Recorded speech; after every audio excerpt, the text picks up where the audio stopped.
Great. Well, good afternoon. I'm so excited to be doing this talk with you all today over a topic that is quite important for me. It's something that I use in clinical practice just about every day on using brief motivational interviewing with patients with diabetes. So with that, we'll go ahead and dive in.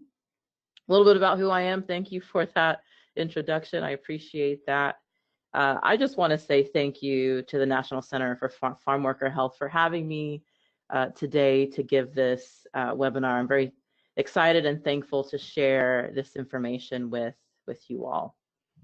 So these are the objectives for today. And so we'll, of course, be going over what is brief motivational interviewing, how it relates to, say, traditional motivational interviewing.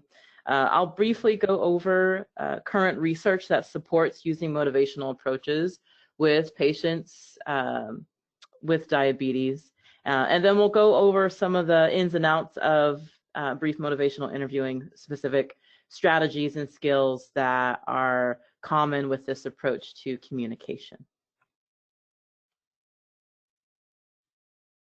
So I want to start with something to get you thinking about change, the process of change. Change is hard on so many levels. You can probably think about something in your own life that you have said, yes, you know, I'm going to work on this and change this for myself, especially if we're talking about specific health behaviors. But maybe it's been on your list to change for a number of years and it just hasn't quite reached the top of your list and it hasn't been put into motion yet. So I want to read this. It's called Autobiography in 5 Short Chapters. There's a hole in my sidewalk. It will probably be a little bit tiny on the screen, and so I'll of course read this to everyone as well. So chapter 1, it says, I walk down the street. There's a deep hole in the sidewalk. I fall in. I am lost. I am helpless. It isn't my fault. It takes forever to find a way out. Chapter 2, I walk down the same street. There is a deep hole in the sidewalk. I pretend I don't see it. I fall in again. I can't believe I am in the same place, but it isn't my fault. It still takes a long time to get out. Chapter 3, I walk down the same street. There's a deep hole in the sidewalk. I see it there. I still fall in. It's a habit, but my eyes are open. I know where I am. It is my fault. I get out immediately. Chapter 4, I walk down the same street. There is a deep hole in the sidewalk. I walk around it. And chapter 5, I walk down another street. I really love this short story. I think it paints a really nice picture of the fact that change is quite difficult. And so I wanted to share this with everyone here just to get us in the mind frame with the understanding that change is hard for all of us. We all have been a patient at some point in time in our lives, or currently patients, and so I think when we can understand what our patients are going through when we ask them to change sometimes a lot of things at once, it's pretty difficult. All right, I'm going to show you this video. It is on expressing compassion and expressing empathy. Maybe you've seen it. If you have, fantastic, you'll get to see it again. If you have not, this will be a great new experience for you as well. It's by the Cleveland Clinic. It's free, so if you like this and you want to share it with your teams, you can actually find it on YouTube pretty easily. But I want to share this, and then I'll have a few questions on the next slide after I share this video that we can all engage in some self-reflection after watching this video. So give me just a moment, and I'll get this playing for you.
All right. Let me go to the next slide here. In the chat box, type yes if you've seen that video before, or no if you haven't, just so I get a sense of if that was new for folks or, okay, so no. Okay. So it's about a mix. It's about 50 or maybe 60-40, 60 no, 40 yes. Great. Thank you for the feedback in there. Very nice. So this is something that you can do on your own. You don't have to type this in the chat box. These are just some questions that I would encourage you to start thinking about as we begin to talk more about motivational interviewing. And one of the core foundations of it is the ability to express empathy and compassion towards the person that you're working with. And so these are just some general questions that I want you to begin to think about as I go through this talk today about what is compassion, how have you seen it effectively expressed, maybe towards someone expressing it quite well towards you, or you've seen an exchange between people where it's been expressed effectively.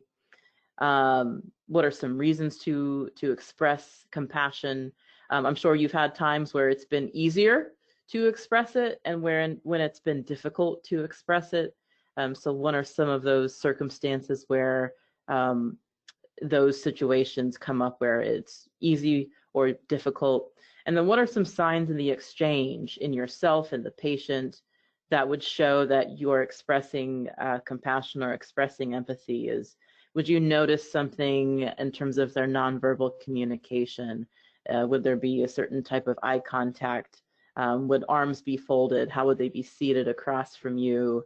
Or what would they say to you? Maybe there's some verbal feedback that they'd give you. So think about that, keep that in mind as we go through the information today. So the philosophy of MI, essentially, to summarize what's on here, is that people generally do a lot better when the reasons for change come from themselves. It seems like a no-brainer. It seems like well, of course, that makes complete sense. But how we have been practicing in healthcare for some time would actually show the opposite. I have this information that could really save your life, and you must do this.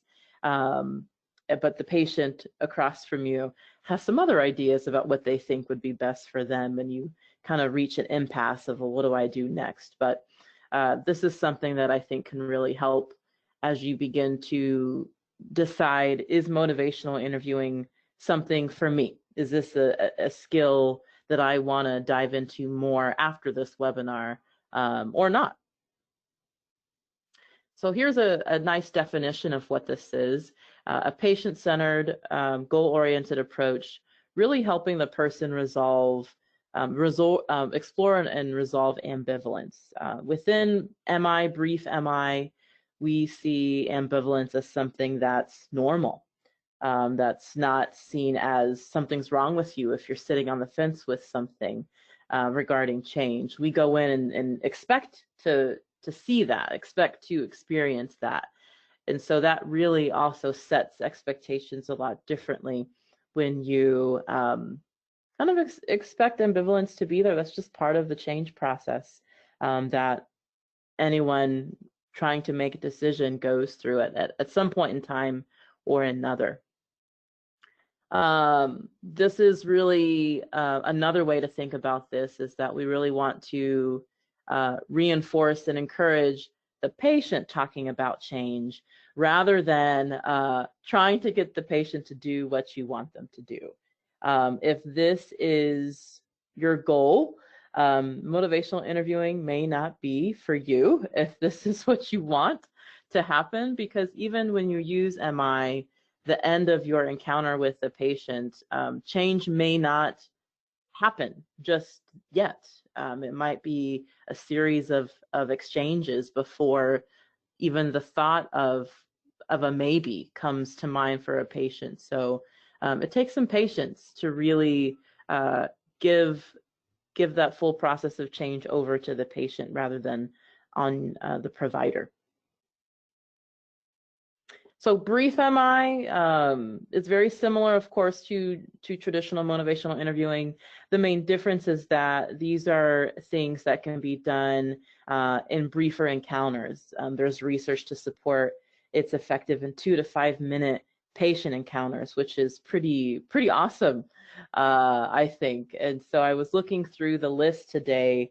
We have a lot of different people on the call. We have nursing staff, we have physicians, we have NPs and PAs, we have students, we have behavioral health providers, we have pharmacists, we have dietitians, we have community health workers, public health folks we have so many different people watching this webinar right now, and probably lots of different folks who will watch this webinar after the fact. I watched the recording, and so lots of folks have varying levels of engagement with patients. And so I really like brief MI just because it's something that if you just have this one-shot experience with a patient and you might think, well, how could I possibly be effective in a 10-minute encounter?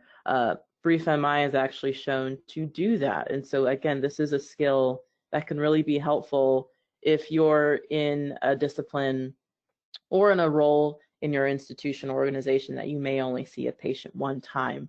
It's still really helpful to consider learning some skills like this. So MI traditionally came out of work with addictions, but we see it with health promotion. It's actually used in dentistry, adolescents, groups, any type of health behavior change, which is why we're talking about diabetes today, the primary care setting, and of course, other brief interventions can be combined with motivational interviewing too. So you can use it with a lot of different things. I don't have it up here, but I've even seen it used with attorneys before, teaching it to attorneys to use with their clients. So you can literally use this in almost any atmosphere where humans are involved, essentially. So I want to spend just a few minutes going over some research evidence to support using brief MI with patients with diabetes, and then we'll dive into some of the actual skills that can be effective if you choose to use brief MI. So I just highlighted just a few titles of recent articles that were related to MI and patients with diabetes. There are hundreds upon hundreds upon hundreds of articles just in the past 5 years on research evidence about, does it work? It does.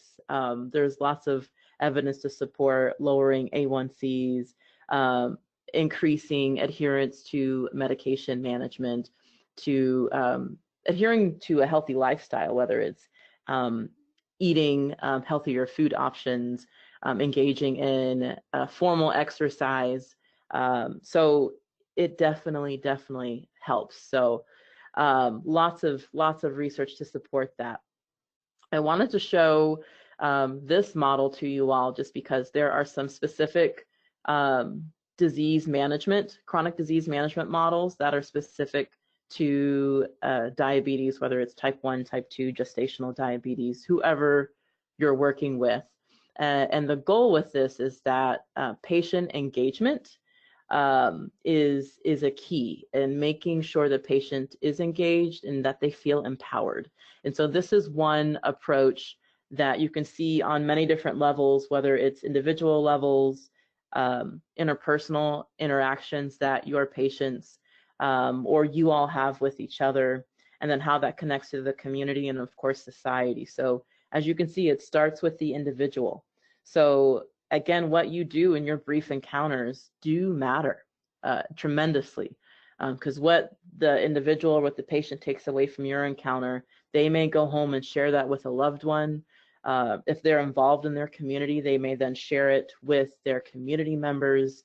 And so we get this domino effect that can happen just from your face-to-face interaction that you may have with a patient. So this model is a way to think about, how does what I do on a face-to-face level using motivational approaches impact the system or society? And so this is a way to think about how that happens.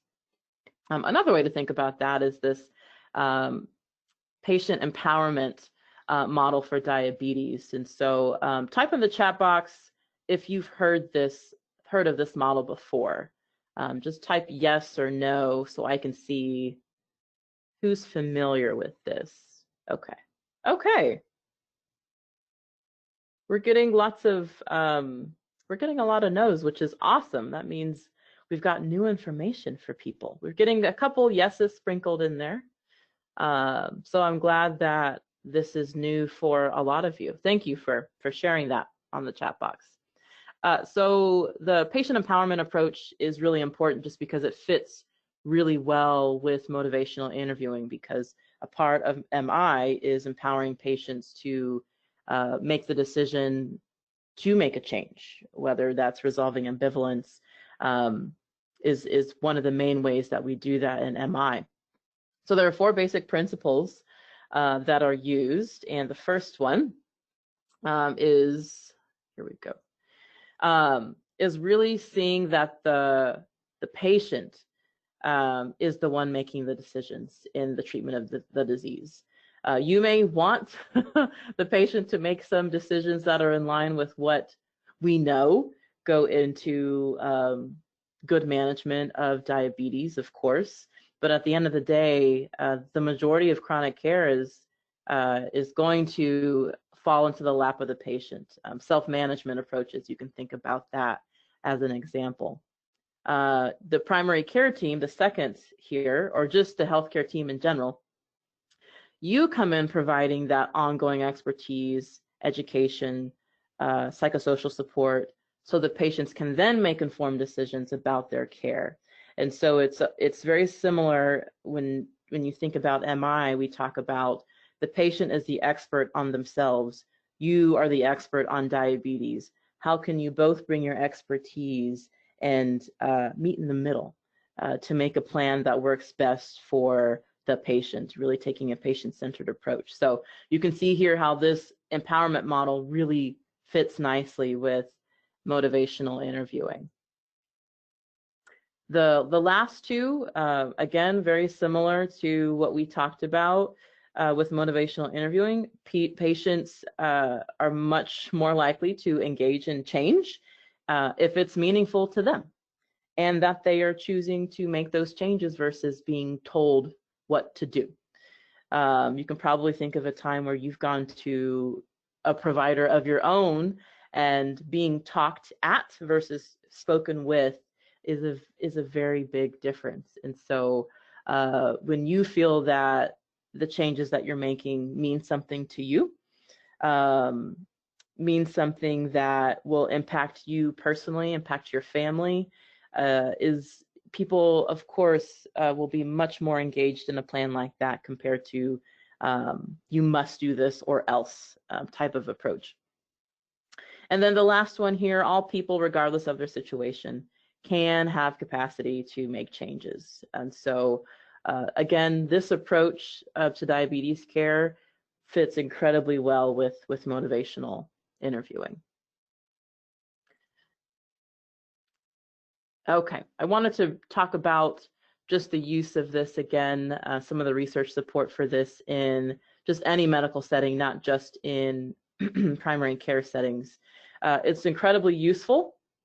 Of course, if you look at patient exposure time, the more you can do this, this is not in one setting, so that 106 minutes is not in one sitting. It's over the span of, say, months, a month's time. The more times that you can engage with MI with your patient, the better. And the thing to remember with patient exposure is that it doesn't necessarily have to be the same clinician that's doing it. So that total exposure time, it could have been 10 minutes with a PCP, it could have been 15 to 20 minutes with a nurse, another 20 minutes with the behavioral health provider, another 15 minutes with the pharmacist. So when you add all that up, if everybody's using motivational approaches on your team, it's even better. And so that's something to think about. Hopefully you have other team members in your organizations on this webinar, and if they're not on it today, hopefully they can watch the recording of this to show that having your team really involved in the use of brief MI is incredibly important too. I also wanted to highlight on this page the telephone visits. We're in a time where we're still in a pandemic with COVID-19, and so there probably are many of you who are doing visits through video, through the phone. Some of you might be seeing patients in person, but maybe a limited amount. But brief MI is incredibly effective through telehealth platforms too.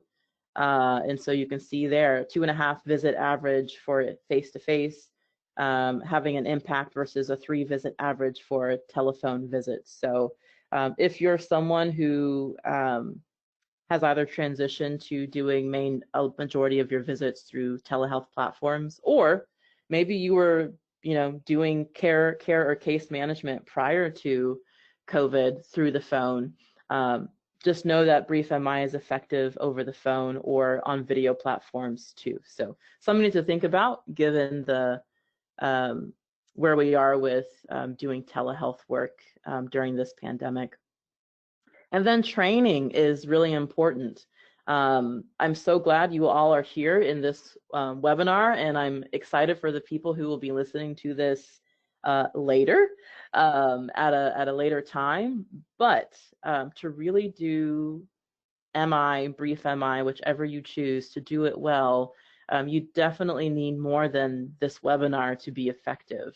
The research shows that on average, about 18 hours of hands-on training is effective. So this is not only going to, say, a continuing education event where you get a lot of didactic information, but you also have hands-on practice with partners in the room or mock patients who come in during those trainings for you to practice your skills, and you're observed by a skilled person skilled in motivational interviewing that assesses you using different standardized assessments, and you get feedback on that. So just giving you an idea here, some of the research shows that provider training ranged from 4 to 40 hours, but the average was about 18 hours to have at least being minimally competent, as we would say in the training world, to do some of these skills with patients. So if you leave this webinar and you really, really like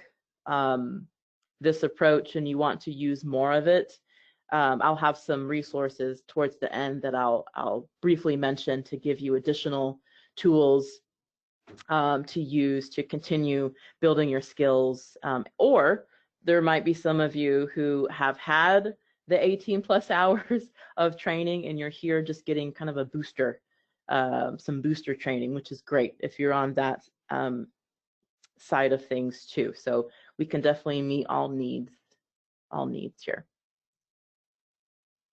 Another approach that you can think about is something called the self-determination theory. And it's essentially saying people will definitely adopt healthier behaviors. So if you're thinking about this with diabetes, taking their medications, quitting smoking, for example, when their other needs, their other psychological needs like autonomy, competence are supported. And so what better way to support those needs through the use of motivational interviewing? Motivational interviewing is all about patient autonomy. It's all about building their competence. You come with your expertise on diabetes, so you're there to fill in the gaps, educate, help them learn more about the condition. And then just general support. You're there to give them support for this chronic condition that they will be dealing with for a very long time. So this other approach to conceptualizing diabetes care with this theory is another way to think about how MI can support diabetes care. Okay, so let's dive in. I want to talk about some of the ins and outs of MI with you now that we know that research shows that it's effective. We've crossed that bridge now. And so I definitely want to show you this, that communication is more of a dance, is how we like to say it, rather than a tug of war. I'm sure you've probably had your tug of war instances with a patient or two in your careers. And so my hope is to have you do more of that versus the tug of war. So let's start with the spirit of motivational interviewing. We like to use a lot of acronyms. And so the first acronym to help you remember the spirit of MI is called ACE. The A stands for autonomy, the C stands for collaboration, and then the E stands for evocation. So autonomy is essentially saying, ultimately, even though me as your provider for the patient, I really, really want you to take care of your diabetes, it is ultimately your choice about how you want to go about doing this. I am here to provide support. I am here to provide education for you, but it's the patient's choice. And that can be difficult for some providers to let that part go, that it's ultimately the patient's choice. But when you're truly engaging in MI, if you can keep this spirit in mind in each of your patient encounters, even if you forget everything else I talk about today, if you can remember ACE and remember that at each of your encounters, you respect the patient's choice with what they are doing with their healthcare management, that'll go a really long way. The other part is collaboration. Similar to what we briefly discussed before, the patient's the expert on themselves, their experience with living with diabetes, but you all, whether you're the nurse, the behavioral health person, the PCP, the pharmacist, the student, the trainee, whatever your role is, you bring a certain expertise based on your discipline. And together, by collaborating, you can really make a big difference for the patient. And then lastly is evocation. This is how are you bringing out what's important to the patient regarding change? Is it they want to be around to see their grandchild graduate from high school? Maybe their grandchild is in pre-K right now, and they really want to be there to see that milestone. And so, okay, great. We are able to then now get some internal, intrinsic motivation for why you are interested in having this conversation about making some changes to their diabetes plan. So autonomy, collaboration, and evocation, or ACE, is what we would call the spirit of motivational interviewing. Next, we have something we call the 4 principles, or DEAR, is another acronym to help you remember. First is expressing empathy, which is why I really wanted to start off today with a video about compassion. Developing discrepancy, rolling with resistance, and enhancing self-efficacy. So I'll go through each of these and explain how each of these fits well with motivational interviewing. So expressing empathy, it's exactly what it sounds like. Express it. Express this with your patients. This is incredibly helpful because it really can facilitate change when you feel that the other person across from you truly is making an effort to understand your experience. You know, I don't know what it's like to have type 2 diabetes. You know, walk me through what the past, few months have been with this new diagnosis. How has your life changed with now that you know you have this new diagnosis? So it's really making an attempt to understand the other person's perspective while remaining non-judgmental, whether it's in your nonverbals or your verbally, what you say to the patient. And so expressing empathy is one of those key features of motivational interviewing. The next one is developing discrepancy. We want the patient to be the one arguing for change rather than us as the provider.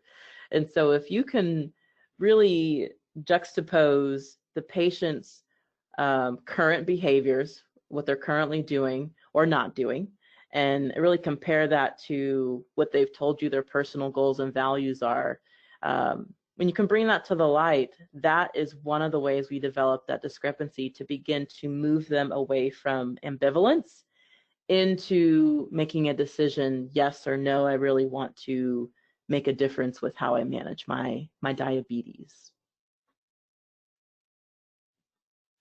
The next one is rolling with resistance, and it's similar to what I mentioned earlier, that ambivalence is incredibly normal. So you would be encouraged to go into your patient encounters with that on your mind, that, okay, this is part of the change process. Avoiding arguing is really important. Very little change happens from arguing. You can probably think about past experiences of your own that you could use as an example. You can invite new perspectives, but rather than imposing them. And if you keep getting a lot of resistance in your patient encounter, say it's a patient you've seen a few times, and you keep getting a lot of pushback, the yes, but, well, yeah, but I've done that before. Well, yeah, but I've tried that before. It's usually a sign that we need to do something different as providers. If you're getting a lot of resistance, it's a good sign that whatever is happening is not working, and a change needs to happen in how you're engaging with the patient. So that's another indicator for you that, okay, I need another game plan. I need to do something different with how I'm interacting with the patient. And then enhancing or supporting self-efficacy. This is so important that you take the self-confidence or the confidence they have to change and really cultivate and build that. Your belief in their ability to change can really make a huge difference. You might be working with a patient where no one else in their household believes that they can make these changes to take care of their diabetes. So if they hear from you that you're the healthcare team in the organization is here to support the patient, that can go an incredibly long way. So anything that you can do to be that cheerleader for the patient, please do that, because you might be the only voice in their life that is enhancing their confidence to make these changes.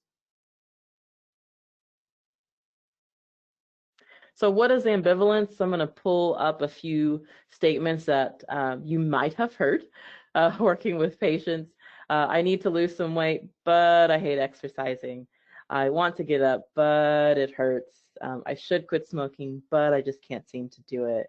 I mean to take my medications, but I keep forgetting. So you all could probably add a huge list to this of your own ambivalent statements that you've heard from patients that you've worked with as well. So just some reminders for you all. Arguing for change doesn't get you very far.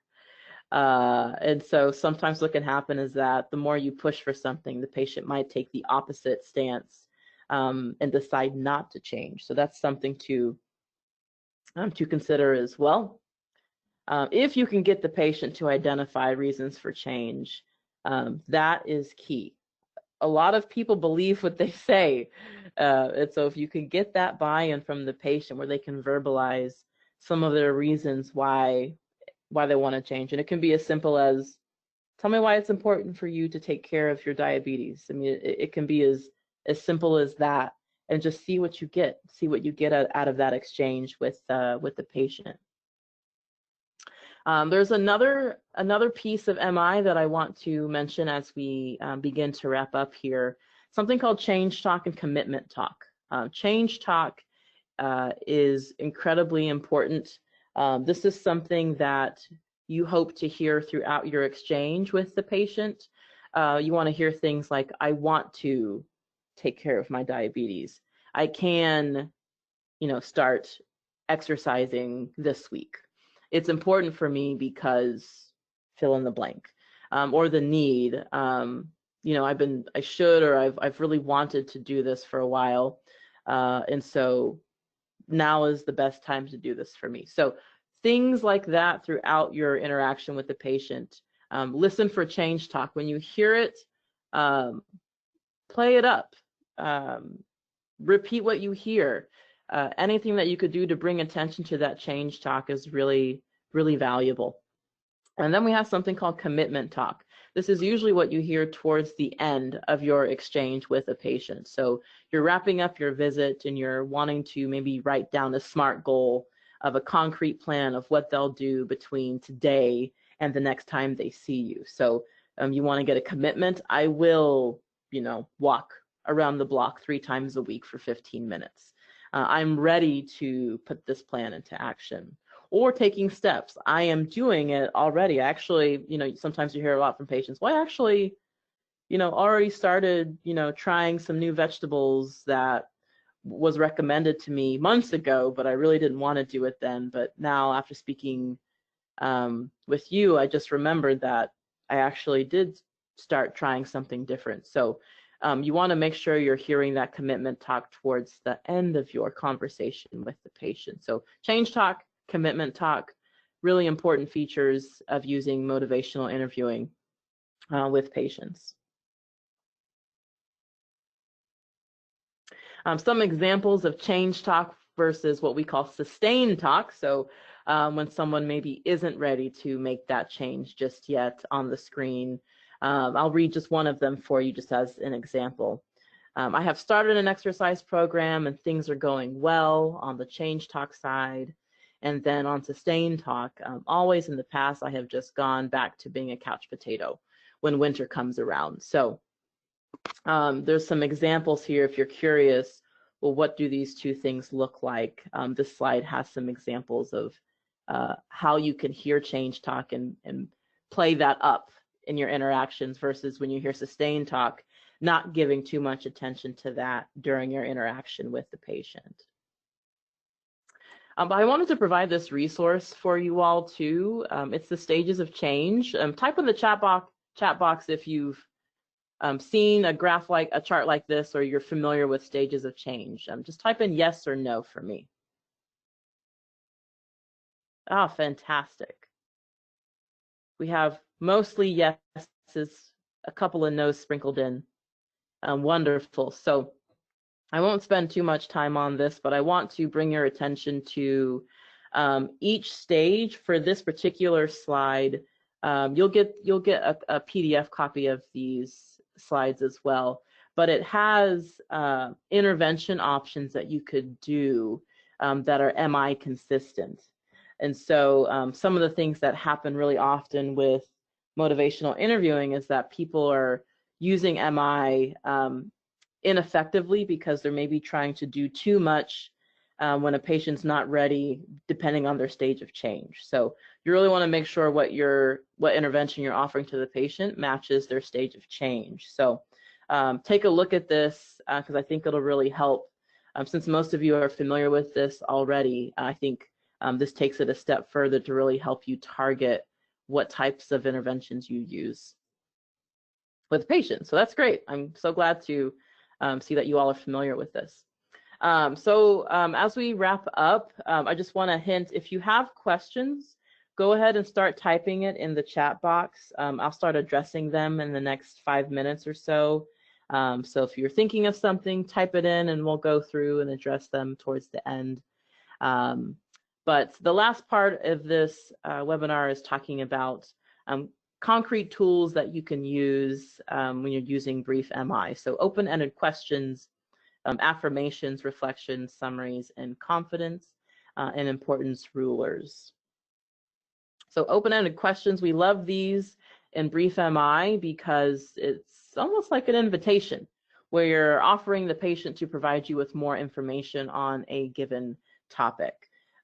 Depending on your time with the patient, you may want to balance between open and closed-ended questions.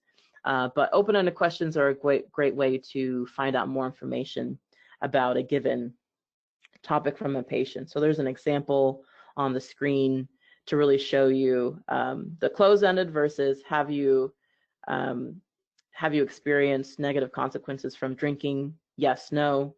And then what negative consequences have you experienced as a result of your drinking? You get more information. So that's a great way to hear from the patient.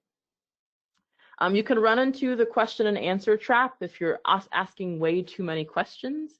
It almost feels like it's this pressured interaction you have with the patient. And so you might start getting the, I don't know, sure, yes, no, I don't know, sure, from the patient when you keep asking those questions to put yourself in that expert role. So be mindful of that. If you start to notice you're getting one-word answers from your patient, you might be asking too many questions. So ask an open-ended question to slow down that process and open things up with you and the patient. Affirmations are awesome. You want to make sure you're listening for patient strengths, maybe what's important to them, what their values are. And so if you hear that, you know, I really love spending time with my grandkids, point that out to them if they tell you that. It sounds like it's really important for you to stick around longer for your grandkids. I wonder if we can put together a plan to help you do that with your diabetes. So play that up if you hear the patient mentioning that to you. Reflections are wonderful as well. Essentially, you're just giving short summaries of what you hear the patient saying back, saying to you. It also shows that you're paying attention to what they're saying as well. Try your best to use the patient's language when you are using reflections. And it's just a great way for the patient to have a deeper understanding of what they're going through, the changes that they're trying to make in their lives. And then the summary. the bouquet is what we call it, to wrap everything up. So at the end of your encounter with the patient, or you can even do this every few minutes throughout your encounter with the patient, you just briefly summarize in 30 to 60 seconds what you've heard them say to you, and then asking them, is that correct or not, to really give them a chance to make sure that you heard them correctly, but also they get to hear themselves through you based on your summary of what you heard them say. So again, these are approaches that really show that you are really giving the attention to the patient and really giving value to what they were saying to you during the encounter. Confidence importance rulers, I absolutely love. They're super, super easy to use, especially if you have very, very, very limited time with patients, maybe even less than 5 minutes. You can use these rulers. How important is it for you to take your medication every day? 0, it's not important at all. 10, it's very important. And see what number they give you. Typically, the higher they are, more important. Lower, not so much. You can also do this with confidence as well. You can rate their confidence in making changes with the ruler. Confidence is important because it's another way for you to really measure self-efficacy. Maybe it's really important for them to make this change, but they don't feel they have the confidence or the tools to actually put it into practice. So then you can come in with your expertise of, okay, well, let me help you tweak the plan so we can help you feel more confident in taking care of your diabetes. So that's another very handy tool to use. That's a chart for you to see based on what the patient gives you in terms of their readiness, importance, and confidence if you use those rulers.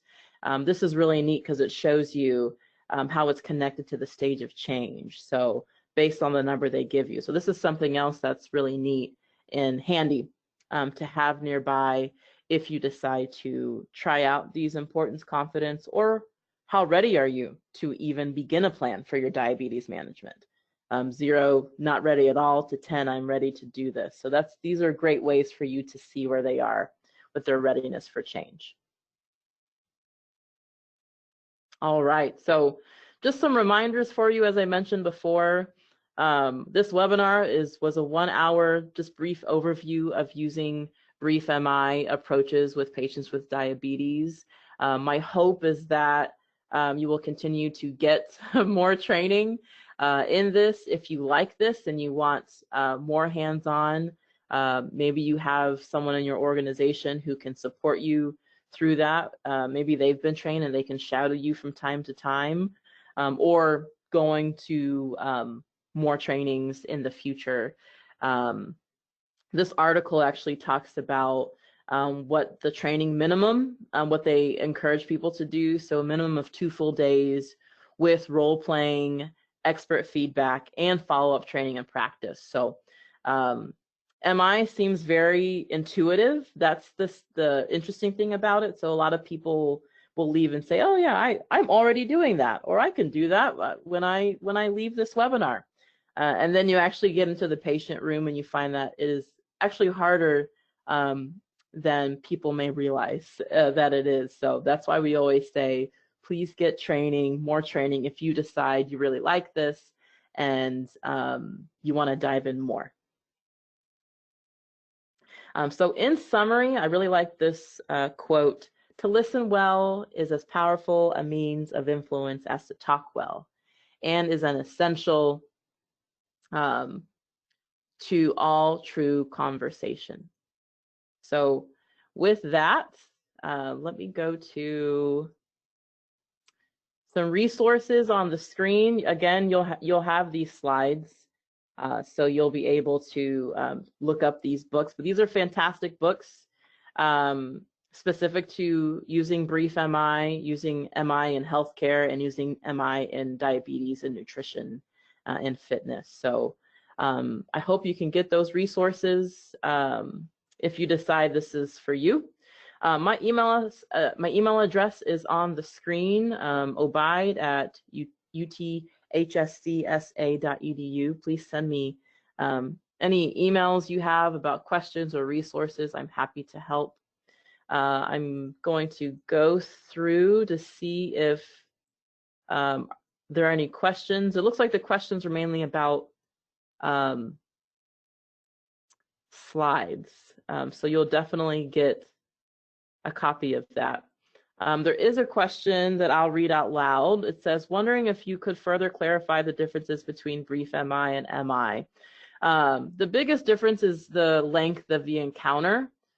So brief MI is under the assumption that you'll see the patient once with maybe anywhere from a 2 to 10-minute interaction with the patient. And so the understanding is that you may not have follow-up with the patient. So that's really helpful for folks who are doing public health work in healthcare, where maybe you see patients, but you see them once every 3 months, once every 6 months. Primary care, for example, if they're not seeing patients that often, it's really helpful, versus someone who's maybe seeing a patient weekly for 30 minutes to an hour visit.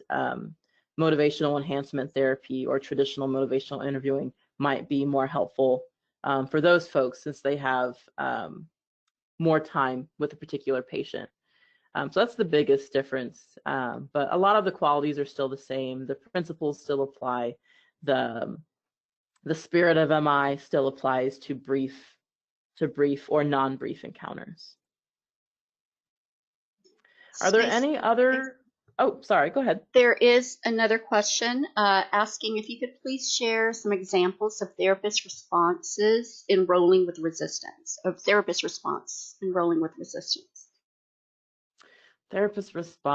Or I'll just say provider, since we have multiple disciplines on this webinar. So provider response to rolling with resistance. One of them is, you could say, well, it sounds like these ideas aren't working really well. I wonder if you have other ideas that we could discuss about coming up with a diabetes plan. Something as simple as that, because it's true. It doesn't sound like what's going on is working really well. I'm wondering if you have any ideas that you'd like to discuss today. So it's really acknowledging what's going on in the moment and then asking an open-ended question. The goal with resistance is that you want to stop that Q&A back and forth and ask an open-ended question to give the patient a platform to discuss whatever we're missing or we're not hearing as the provider.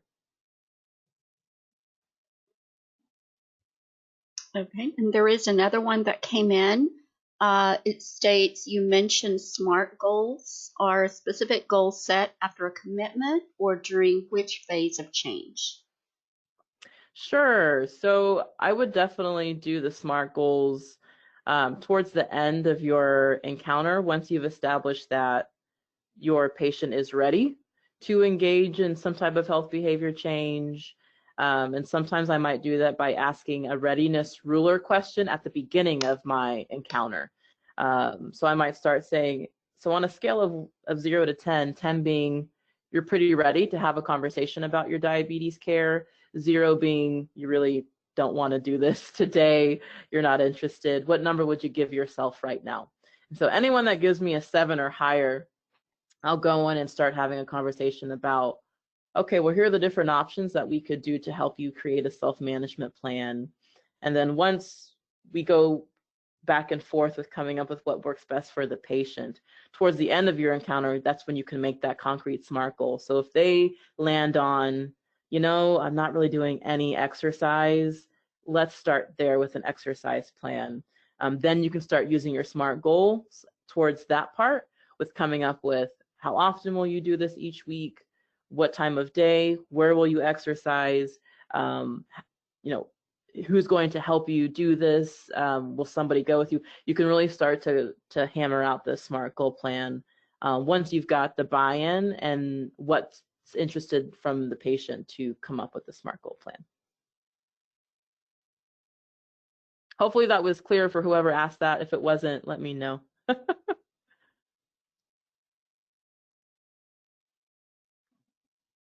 Any other? I know we have about 1 minute left. I want to respect your time. Any lingering questions people have before we wrap up today?